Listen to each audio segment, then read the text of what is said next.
Hi there, it's Meonicorn. Today I'm going to do a discussion each type of video and express my love for local libraries.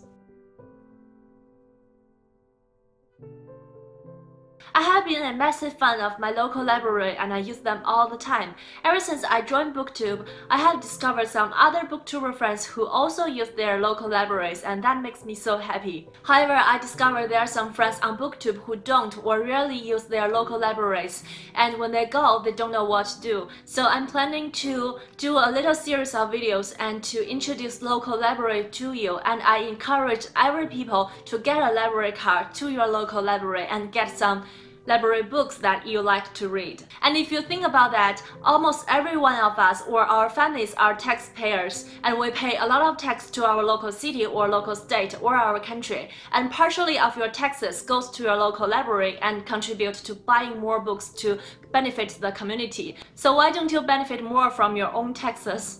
And in today's video, I'm going to briefly talk about three topics. The first one is how to choose your local library. The second one is how to start with a library. The third one is what are the physical resources that we can get our hands on from a local library. And I was thinking from that this video will be very basic for library experts. So if you're experiencing a lot on using a library, you can just leave the video now. Or if you have any tips on how to manage your library account, you are more than welcome to leave a comment on the comment section below and help us.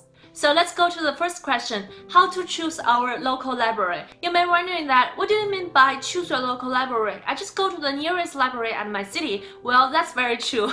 If you have a familiar library in your city and you would like to go there, that's great for you. However, for me, I live in between 3 cities in one county, and I can get my library card in all 3 cities. And I normally use a library in a small city because the library has a good view of a lake. However, I did get my second library card from a big city in my county to research for this video, and I would like to talk about the different experience from a big city's library to a small city's library. The first thing that you want to consider when choose your local library is your location.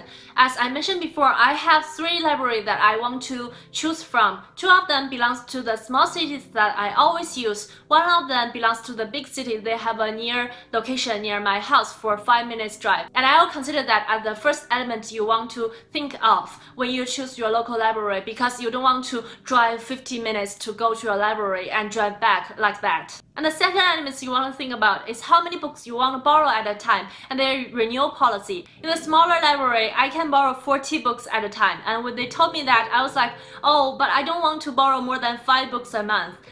Well, that's a lie. I end up one day borrow all 13 books from a series of unfortunate events and just binge reading them. And in that library, I can renew my books 3 times for 1 week or 3 weeks. And in the big city's library, I can borrow 100 or 100 books at a time, and I can renew them 99 times. And you know what? Each renewal duration is 1 month, and you don't even need to go to the library or renew that online. They can automatically renew the book for you if nobody holds on that book.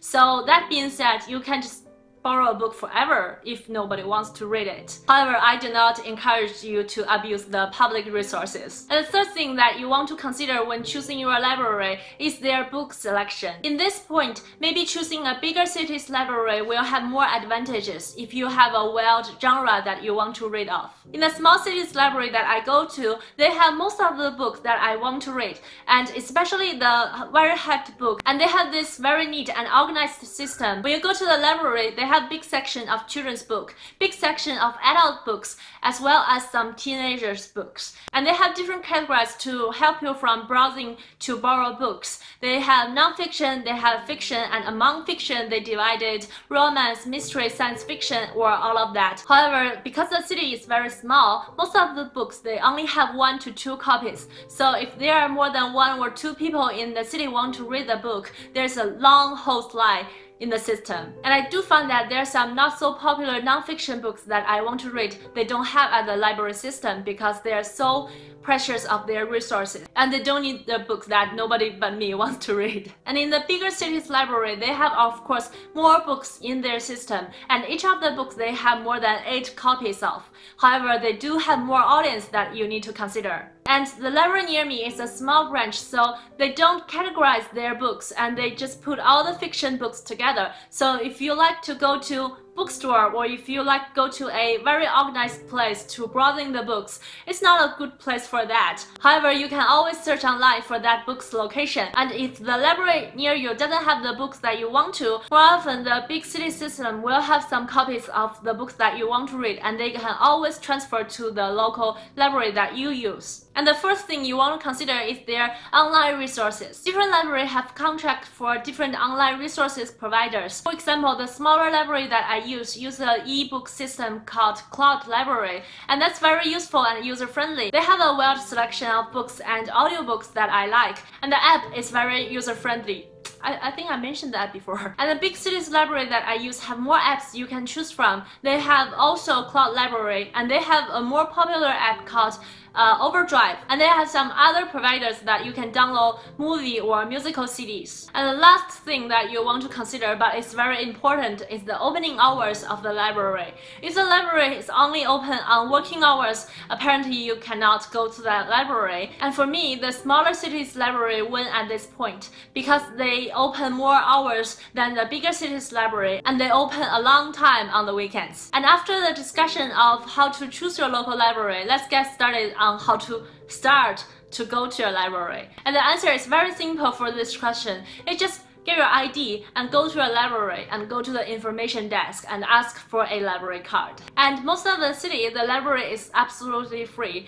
Well, not free because you or your family pay a lot of taxes. However, if you lose your library card, some of the city may require a little small fee to give you a new one. And following, let's talk about all the physical resources that we can get our hands on from a local library. First of all, of course, books. And as I mentioned before, you can get a lot of books from your local library if you wish to. More often, the book will have a 3-week or 1-month reading periods for you, and you can renew them several times after that. But if others really want your copy of the book, you have to return it and cannot renew it anymore. Library have a very broad selection of books from fiction to non-fiction. And if you have children, there are many children's books that for your children to choose from. And the children's section in a library is very children-friendly. In my library, the shelf of children's books are only 1 yard tall, and the picture books just display on the shelves really beautifully. And if you want to study a language or other skills, there are many textbooks in your library that you can borrow. And I can even borrow some Chinese novels from my library.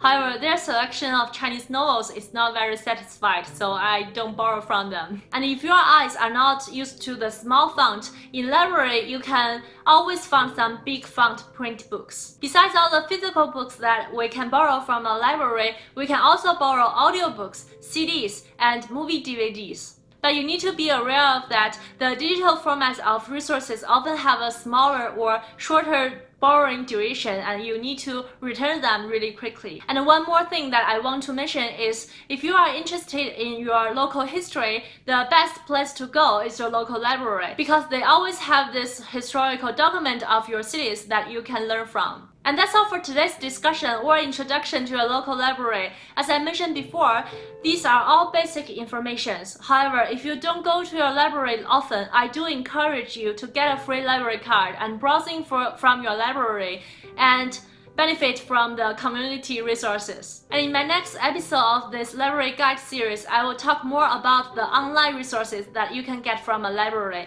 And until then, happy reading! Bye!